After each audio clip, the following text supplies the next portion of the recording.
Glória a Deus. Vamos então passar a palavra. Marcos, capítulo 11. Evangelho de Marcos, capítulo 11.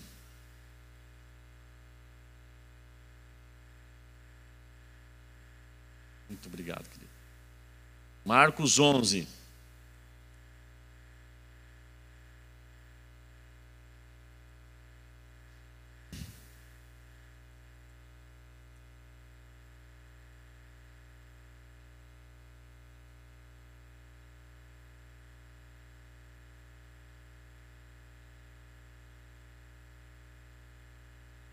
Versículo 23, Marcos 11, 23.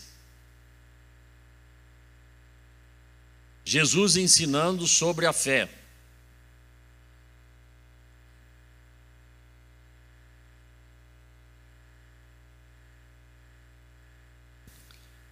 A palavra de Deus diz assim: em verdade vos digo, que se alguém disser a este monte, ergue-te e lança-te ao mar, e não duvidar em seu coração, mas crer que se fará o que diz, lhe será feito. Por isso vos digo que tudo que pedirdes em oração, crede que recebestes, e será vosso. E quando estiverdes orando, se tendes alguma coisa contra alguém, perdoai, para que vosso Pai que está nos céus vos perdoe as vossas ofensas. Mas se vós não perdoardes, também vosso Pai que está nos céus não vos perdoará as vossas ofensas. Pode fechar a sua Bíblia, para você ficar bem atento, atenta. Está dando uma microfoniazinha aí, viu? Um sustinho aí está saindo. Irmãos, eu quero falar então nessa noite sobre a fé e o perdão.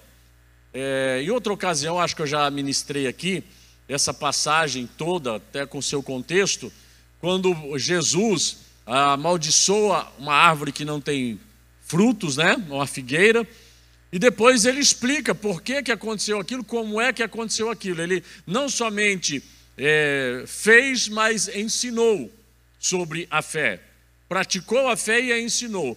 E o contexto todo foi de que a fé, ela sai pela boca, ela tem que ser falada. Cri, por isso falei. E aqui onde nós lemos que Pedro tinha indagado ao Senhor, na verdade uma exclamação, mas que para mim parece uma indagação: olha, mestre, a figueira que amaldiçoaste secou, mais ou menos perguntando. Para mim era um questionamento: o que aconteceu aqui? O Senhor soltou uma palavra sobre uma árvore e ela morreu.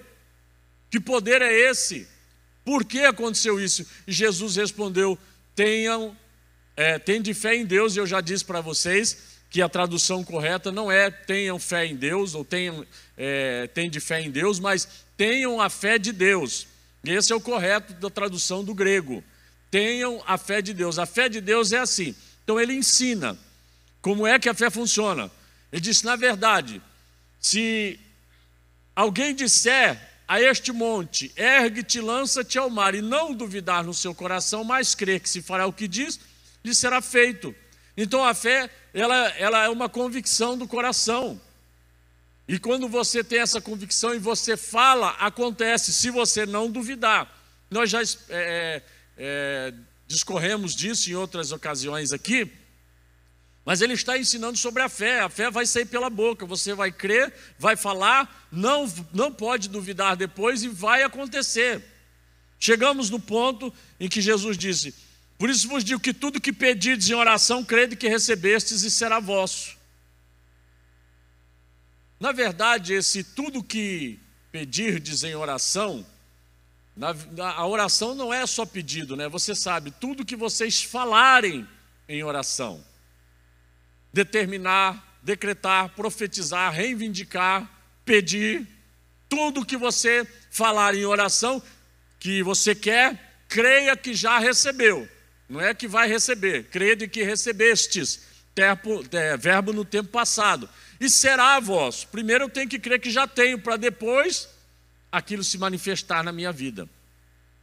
É um segredo todo que nós já explicamos também, mas o fator é que Jesus ensina sobre a fé, ele pratica a fé, ele mostra como a fé funciona, mas no término da sua palavra, que eu quero me atentar nisso, ele diz: e quando estiverdes orando, falando, profetizando, decretando, determinando, reivindicando, amarrando, soltando, tudo que você possa fazer e dizer em oração, quando você estiver orando, olha aqui, se tendes alguma coisa contra alguém, perdoai, para que também o vosso Pai que está nos céus vos perdoe.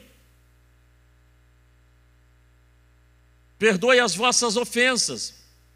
Mas se vós não perdoardes, também o Pai que está nos céus não vos perdoará as vossas ofensas. O que tem Jesus de falar sobre perdão no ensinamento de fé? Qual a relação entre a fé e o perdão? Por que Jesus falou sobre isso depois de ensinar sobre a fé? Simples, gente. Porque a nossa fé, para funcionar, ela depende de um coração livre. Ela depende de um coração liberto de amarguras, de ofensas, de rancores, de ódios. Jesus está dizendo aqui: se você estiver orando e não perdoar, você não vai ser perdoado. Em outras palavras, está dizendo: você não terá resposta. Você lembra da oração do Pai Nosso? É um modelo de oração com vários pontos específicos, não é uma reza repetida. Cada palavra de oração do Pai Nosso, cada parte representa algo que você deve tratar com Deus. Ali fala de relacionamento, de louvor, de comunhão, de pedido, fala de honra e glória que se deve dar ao Senhor e tudo mais. Mas no meio, mais ou menos no meio da oração do Pai Nosso, tem uma chave. Eu até costumo chamar às vezes de arapuca, que é alguma coisa que nos pega. Ali, no meio da oração, o camarada fala assim: depois do pão nosso de cada dia, nos dai hoje, e perdoa as nossas ofensas, assim como nós perdoamos. O cristão, ele ora essa oração, mas ele não percebe o quão séria ela é. Ele está dizendo exatamente assim para Deus: Deus, vamos fazer um negócio. Se eu não perdoar as pessoas, o Senhor também não me perdoe. Ele está dando essa autorização para Deus não perdoá-lo, se ele não perdoar. E por que lá no meio? Porque ali trava tudo. Trava a oração, trava a fé. Então é uma trava para a nossa fé. Muitos cristãos entenderam o que Jesus ensinou sobre a oração. Aliás, sobre a fé, aqui em Marcos 11, e em outras passagens. Que a fé sai pela boca. O espírito da fé crie, por isso falei. Nós também cremos, por isso também falamos. Aí tem um problema, porque muitas vezes nós cremos, falamos, e não acontece. Não tem resposta. E nós não sabemos por quê. Muitas vezes a confusão chega, a gente pensa: então eu não sei mais o que é fé. O pastor pregou, ele me ensinou tudo sobre a fé, eu pratiquei a fé e não funcionou. Por quê? Porque eu caí na arapuca da falta de perdão. Eu não perdoei os meus ofensores, a minha oração foi retida, até a minha oferta é retida no altar, se eu tiver alguma coisa contra o meu irmão, ou ele contra mim. Se eu tenho algo contra ele, eu posso estar ferido. Eu tenho que ir lá me reconciliar, ou, em outras palavras, perdoar. Quando eu entrego a minha oferta no altar sem perdão, ela não é aceita também. Eu não percebo isso, o cristão não percebe isso muitas vezes, essa trava. E muitas vezes, aliás, nós não percebemos que uma das maiores armas de Satanás chama-se ofensa. Fiquem vocês sabendo que por toda a sua vida, Satanás vai trazer ofensas para você. Porque ele sabe que ele pode barrar a sua fé, a sua vida. Ele sabe o quão grande é a tua fé, o quanto ela pode fazer. E ele quer impedir isso. Então, o trabalho dele é trazer ofensas. E o cristão não percebe, ele pensa que a fé não funciona, a fé dele não funcionou, não é fé de verdade. E é legítima. Foi usada corretamente, mas não funcionou. Por causa da ofensa que se instalou no coração. Aí veio a amargura, veio o rancor, talvez o ódio, o ressentimento. Olha só, nós muitas vezes queremos justificar a nossa falta de perdão, como que temos o direito, porque fomos ofendidos, porque somos inocentes naquela situação. Então eu justifico, não, ele que me ofendeu, ele que fez isso contra mim, eu fui lesado. Mas eu estou cheio de angústia, de amargura, de ressentimento. Dentro de mim tem desejos e sentimentos ruins. Olha só o que a Bíblia diz.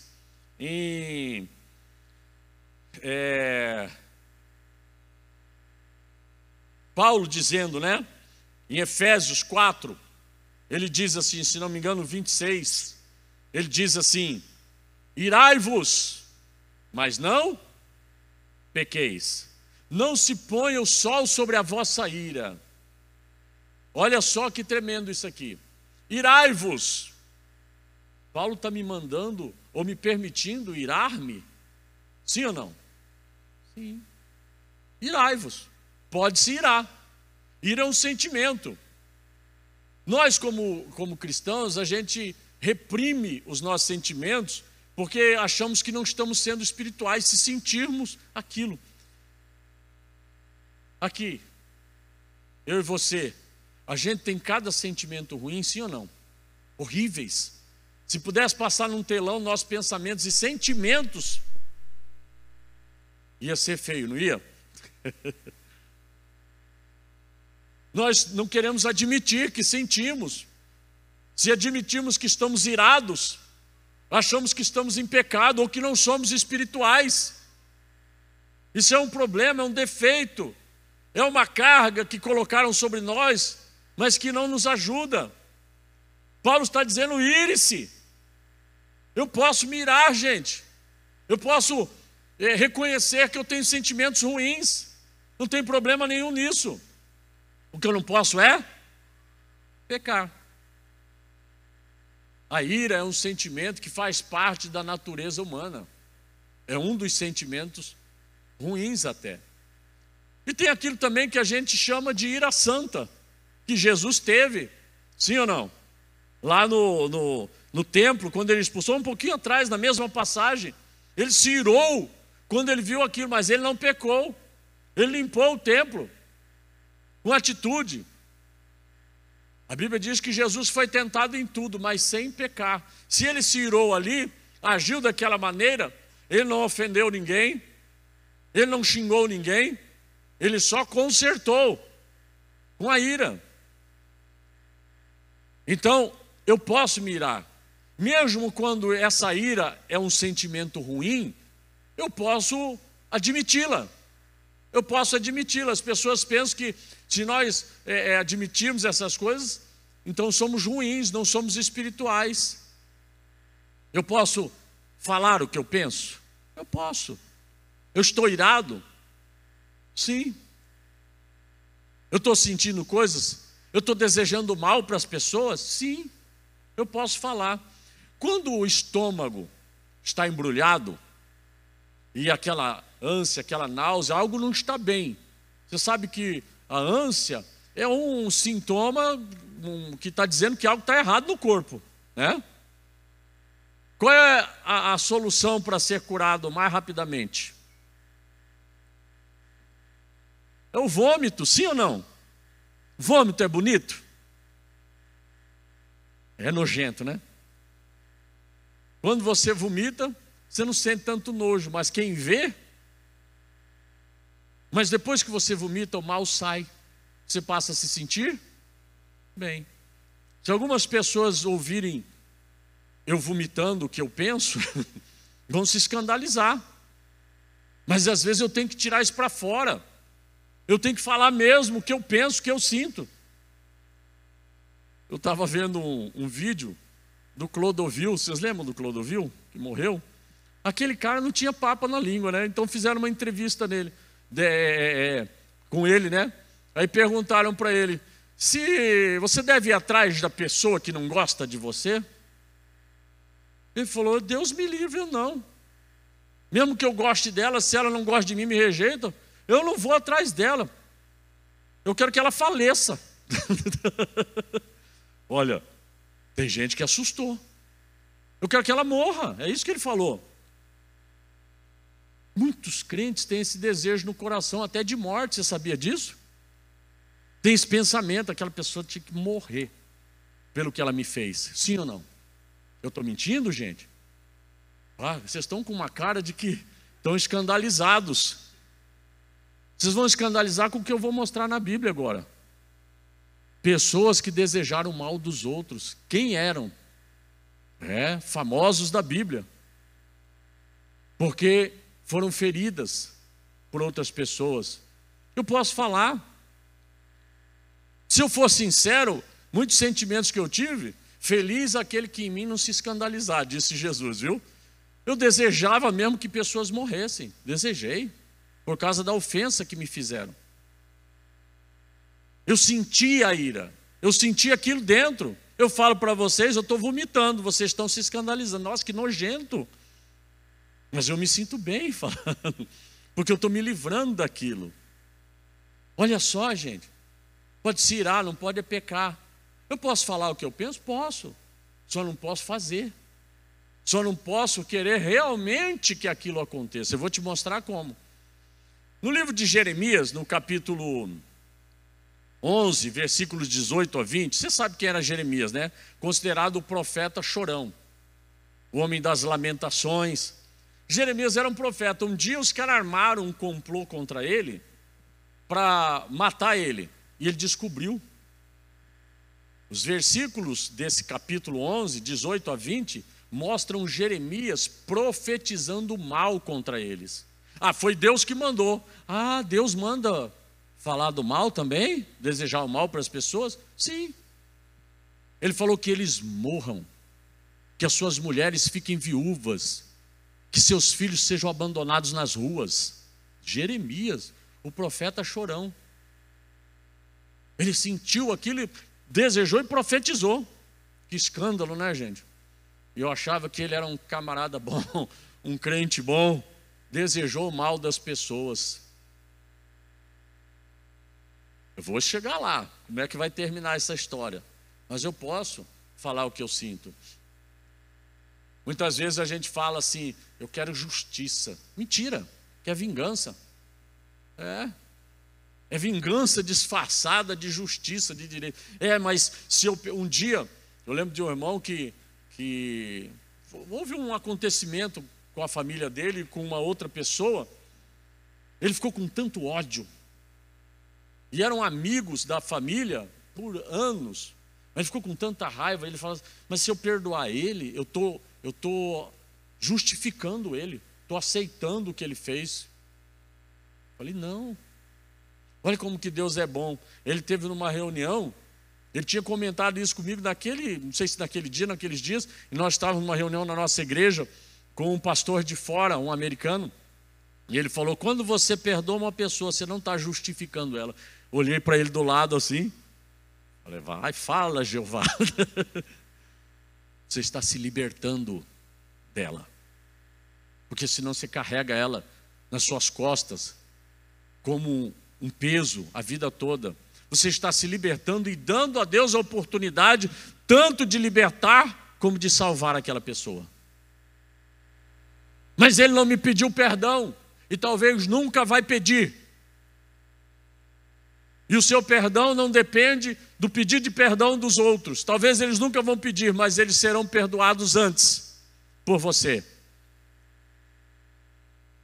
Nós queremos justificar a razão de estarmos irados, com ódio, nosso desejo de vingança. Novamente eu digo, disfarçado de justiça. Não precisa eles pedirem perdão. O perdão é uma atitude que não depende disso. Depende de obediência, de um coração em Deus. Eu disse, irar-se é da natureza humana. Perdoar é da natureza divina que está em nós. Irai-vos, mas não pequeis. O Jeremias deseja o mal. Agora pasmem, senhores e senhoras. Quem foi que desejou o mal de pessoas, que passou pela mente dele o mal? E até orou. Mas quando ele terminou a oração, ele falou outra coisa. O Salmo 69, 21.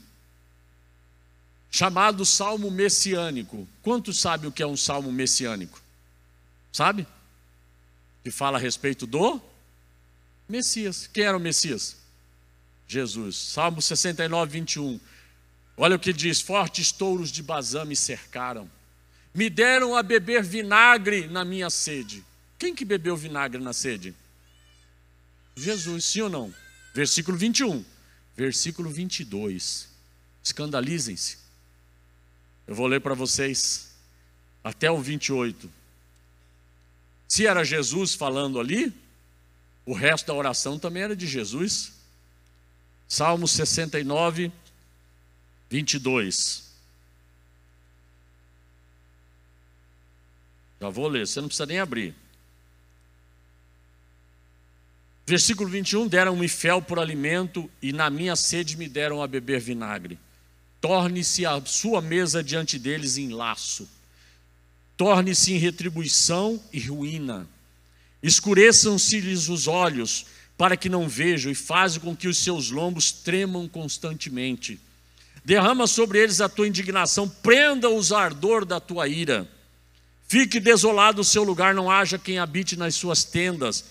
Pois perseguem a quem afligiste e falam sobre a dor daqueles a quem feriste. Acrescenta iniquidade à iniquidade deles. Não partilhem da sua salvação. Sejam riscados do livro da vida e não sejam escritos com os justos seus nomes. Quem fez essa oração? Que o nome deles seja riscado do livro da vida. Jesus. Mas terminou aí? Nós temos que entender que tem palavras que se conectam por toda a Escritura. Às vezes não está na mesma linha, no mesmo versículo, no mesmo texto, está lá na frente, mas se conectam.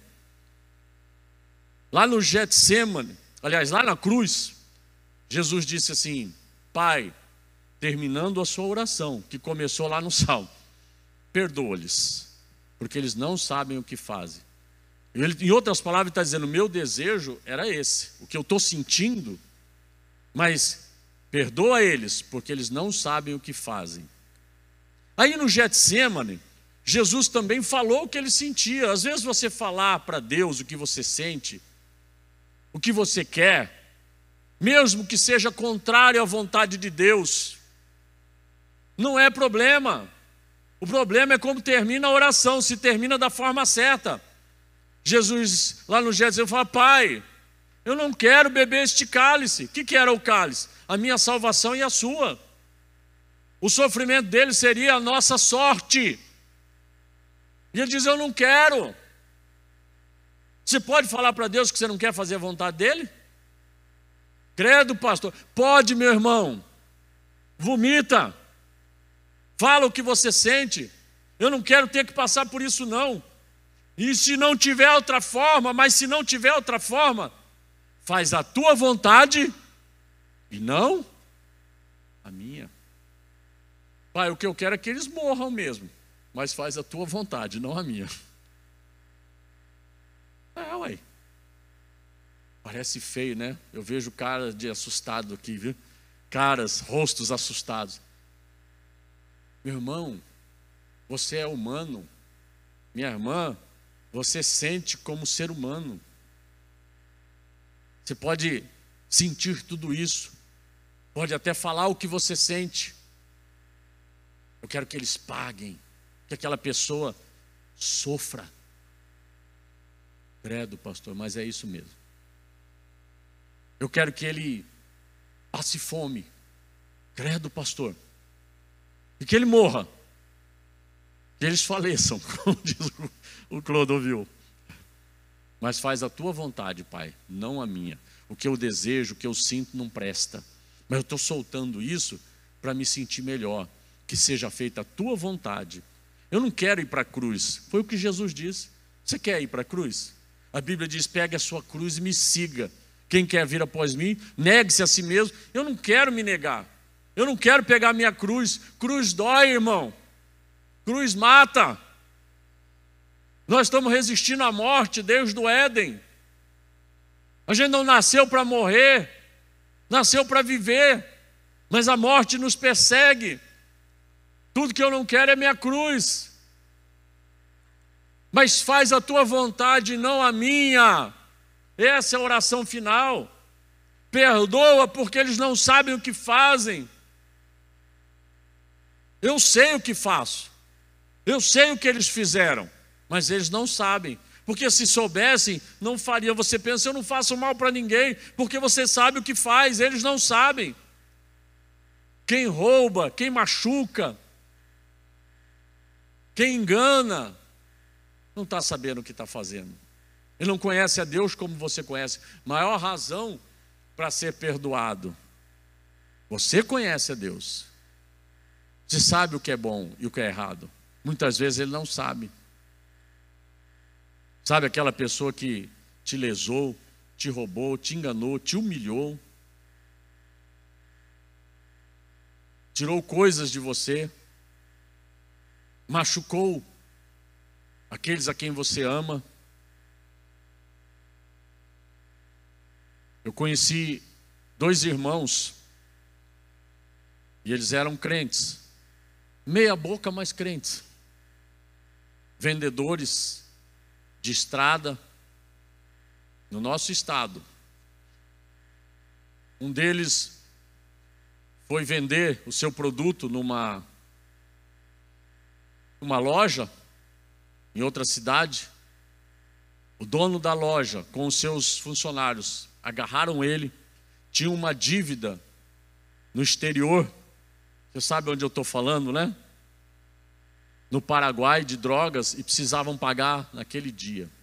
Quando ele entrou na loja, eles viram o carro dele e já era acostumado a vender ali para eles. Agarraram ele, levaram para o fundo da loja, injetaram álcool nele, bateram nele, deram um tiro na nuca dele, botaram num saco e jogaram no rio. Era amigo nosso de mocidade. O irmão dele namorou a minha irmã. Depois de alguns dias acharam o corpo, um pescador achou o corpo no rio, e o carro foi resgatado lá no Paraguai. O que você desejaria para esses camaradas? O pai deles, um crente, foi até a prisão, pregou para eles e disse: eu perdoo vocês. Vocês tiraram meu filho, mas Jesus ama vocês. Vocês não sabem o que fazem. E Ele quer a vida de vocês. Pregou para eles. Será que foi fácil para ele fazer isso? Sabe, irmãos, perdoar dependendo. Eu já dei esse exemplo logo, porque tem vários tipos de ofensas, níveis de ofensas. Dependendo da ofensa e da condição do nosso coração, perdoar pode ser um problema, pode ser difícil. A nossa obrigação, o que Deus quer de nós é o perdão. Jesus está sendo crucificado e Ele pede o perdão para o Pai, para aqueles que estão machucando Ele. Foi fácil? Não, você viu no Salmo 69. Primeiramente, o desejo, o sentimento de Jesus é que eles nunca fossem inscritos no livro da vida, que virassem em ruína a vida deles. Mas Ele diz, finalmente: perdoa, eles não sabem o que fazem. E esse é o desejo de Deus para nós. Mas perdoar não é tão simples assim. Vamos ver a segunda parte do versículo de Efésios 4. Irai-vos, mas não pequeis. Não se ponha o sol sobre a vossa ira.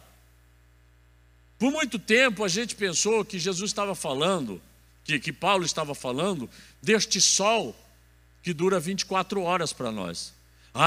Até acabar o dia eu tenho que perdoar. Muitos não vão conseguir. Nem um dia, nem 2, nem 3, talvez nem 1 ano, 2 anos. Dependendo da ofensa e da condição do coração. Cada um de nós tem uma condição. De que sol Paulo estava falando? Não é esse de 24 horas que dura para nós. Você sabe que em alguns lugares da terra o sol leva 2 dias para se pôr? Sabia disso? Em outro lugar, 6 meses é dia, o sol não se põe. Você sabia disso? E aí? De que sol Paulo está falando? Não é do sol que nós conhecemos. Ele está falando do sol da justiça, que é o próprio Senhor Jesus. Tem a luz que está vindo sobre nós daquele sol, todo dia dizendo: perdoa, perdoa. Não se ponha esse sol sobre a sua ira.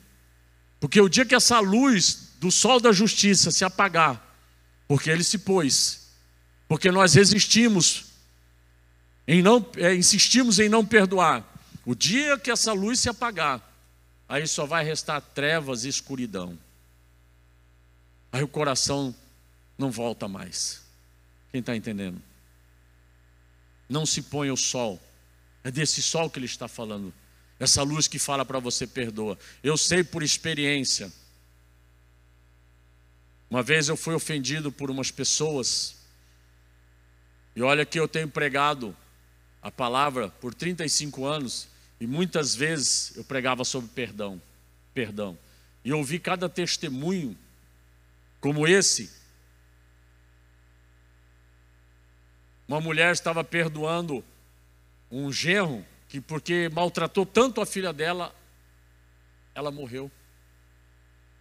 E a sogra estava perdoando o camarada. Para nós é mais difícil perdoar a sogra, né? Mas a sogra estava perdoando o genro. Brincadeira, viu, gente? Feliz aquele que em mim não se escandalizar.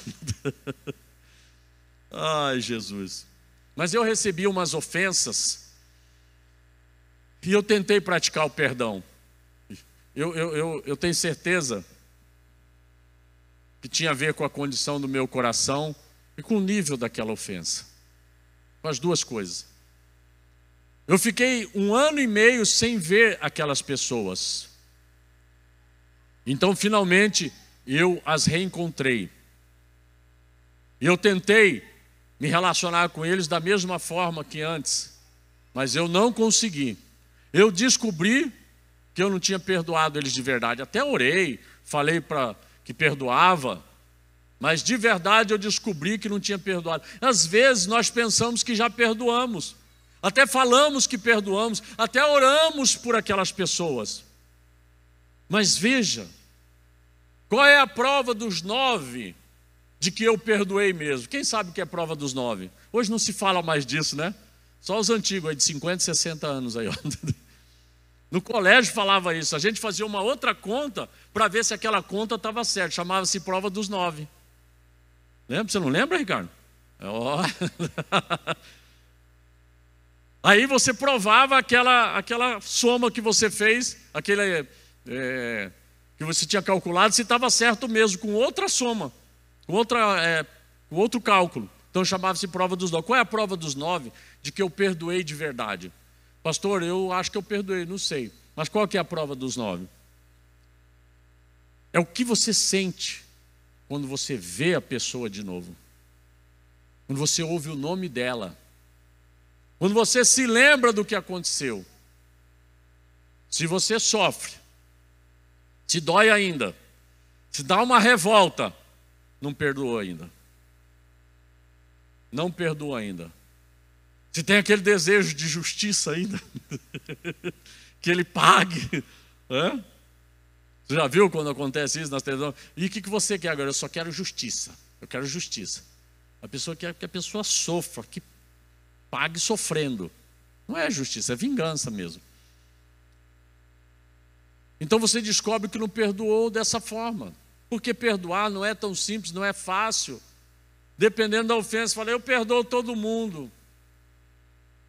Depende da ofensa. E que condição está seu coração hoje? O José do Egito, ele disse assim, meu filho, vai se chamar... Como que era o nome do primeiro filho dele? Manassés. Manassés, e o segundo Efraim. Deu um branco agora. Preguei tanto sobre isso. O que quer dizer Manassés? Porque Deus me fez esquecer de toda a minha dor e da casa de meu pai. A gente fala assim, ó, perdoa e esquece. Impossível. O ser humano não tem essa capacidade de esquecer, ele tem a capacidade de perdoar. A Bíblia diz que Deus, quando perdoa, ele joga no mar do esquecimento. Ele enterra, acabou. Nós não, até porque a gente tenta esquecer, mas vem um engraçadinho e lembra a gente. E aquele negócio com aquele cara, você já resolveu? Como é que ficou aquilo? Meu Deus, instrumento do Satanás. Obra do diabo. Aí a dor está ali de novo, nós nos lembramos, a questão, Deus me fez esquecer a minha dor. Por um tempo ele esqueceu a casa do pai dele, mas ele sempre lembrava. E um belo dia, quem que está na frente dele no Egito, pedindo ajuda? Os irmãos dele, os caras que causaram essa dor nele, que queriam matar ele. Ele diz, meu filho, o primeiro filho que nasceu vai se chamar Manassés, porque Deus me fez esquecer. Quem foi que fez? Deus. Por isso que eu digo que perdoar é da natureza divina que está em nós. Às vezes eu tento, não consigo, aí eu preciso recorrer a Ele, para que Ele me cure, para que Ele me liberte, e para que eu consiga realmente, não somente dizer que perdoo, mas abençoar aqueles que me ofenderam, que me feriram. Eu me lembro de um menino que estava perdoando o pai dele, os dois no culto. O pai dele era diácono. Quando eu fiz o apelo, o menino veio na frente chorando. E eu tirava os testemunhos mesmo. Eu parei de tirar porque aconteceram algumas coisas desagradáveis. Tem gente que não vem para dar testemunho de perdão, vem para acusar mais, né? E falar coisas que não pode falar na frente dos outros. Eu falei, se você pode falar, se não vai constranger ou ferir ninguém aqui, faça. Eu já vi restaurações tremendas. Mas o menino falou, olha, eu tinha mágoa do meu pai. Hoje eu estou perdoando meu pai. O pai dele lá, o diácono lá na porta, assustou. Olha só como são as coisas. Ele falou, antes de meu pai se converter, ele era um alcoólatra. E muitas vezes eu fui buscar meu pai nos botecos, na rua, na sarjeta. E as pessoas zombavam de mim. Filho do bêbado. Eu senti tanta dor por causa daquilo, que eu só descobri hoje que eu nunca perdoei meu pai. Pela humilhação que eu passei. Por causa dele. Perdoando o pai. Tem cada coisa que você não é capaz de imaginar. Uma mulher estava perdoando o marido, que abandonou ela. Porque ele abandonou ela com 5 filhos. Sumiu. Porque o quinto nasceu com problema mental. Deficiência. Ele falou, ah não. E ó. E aí vai, gente. É testemunhos e mais testemunhos. Eu sei que eu descobri que eu não tinha conseguido perdoar ainda. E aí eu fui para Deus de novo, até me libertar daquilo. Agora, acabou? Passou? Não. Pasmem vocês, essas mesmas pessoas até hoje. Eu trato com Deus para conseguir ficar de boa. E outras, porque vieram mais ofensas. Uma das maiores armas de Satanás é a ofensa. E pelo resto da sua vida ele vai trazer ofensas na sua casa, no seu trabalho, na sua escola, de pessoas que você nem conhece. Ofensas para bloquear a tua fé, para destruir a tua vida e a tua fé. Não tem coisa pior.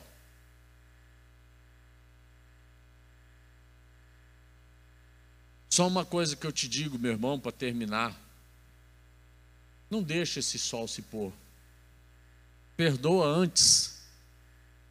Ele está brilhando sobre você, ainda hoje, dizendo, perdoa.